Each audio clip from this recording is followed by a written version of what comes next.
ఈరోజు రావాలని చెప్పి సిట్ అధికారులు నోటీస్ ఇచ్చిన తర్వాత ఇలా సిట్టు విచారణకు వెళ్తున్నా. నా దగ్గర ఉన్నటువంటి సమాచారం, నా దగ్గర ఉన్నటువంటి రికార్డ్స్, కాన్ఫిడెన్షియల్ రిపోర్ట్ అంతా కూడా సిట్కి ఇవ్వబోతున్నాను. ఒక కేంద్ర మంత్రే కాకుండా ఒక బాధ్యతయుతమైనటువంటి ఒక పౌరునిగా నా దగ్గర పూర్తి సమాచారాన్ని సిట్కు అందజేసే ప్రయత్నం చేస్తున్నా.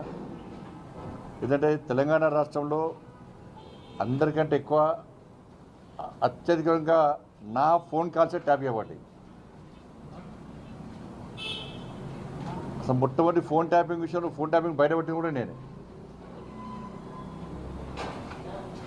అందరి నా ఫోన్లు, మా కుటుంబ సభ్యుల ఫోన్లు, మా సిబ్బంది ఫోన్లు, మా ఇంట్లో పనిచేసే వర్కర్ల ఫోన్లు, మా పార్టీ నాయకుల ఫోన్లు, మా పార్టీ కార్యకర్తల ఫోన్లు కూడా ఇలా కేసీఆర్ గారి ప్రభుత్వం ఇలా అన్నీ కూడా ఫోన్ ట్యాప్ చేయబడ్డాయి.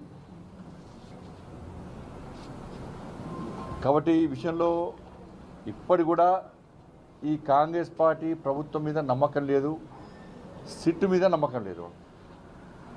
సిట్ అధికారులు పోలీసుల మీద తప్పుపడతలేము, అధికారులు మంచివాళ్ళే, కానీ వాళ్ళను స్వేచ్ఛగా అధిక విచారణ చేసేటువంటి అవకాశం కాంగ్రెస్ పార్టీ ప్రభుత్వం, రేవంత్ రెడ్డి ప్రభుత్వం ఇస్తలేదు. ఇదంతా కూడా టైంపాస్ కోసమే.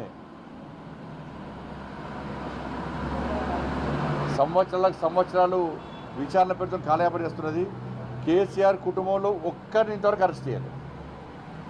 కమిషన్లు వేసినారు, టైంపాస్ చేస్తున్నారు. కమిషన్ రిపోర్ట్లు వచ్చినా చర్యలు తీసుకునే పరిస్థితి లేదు.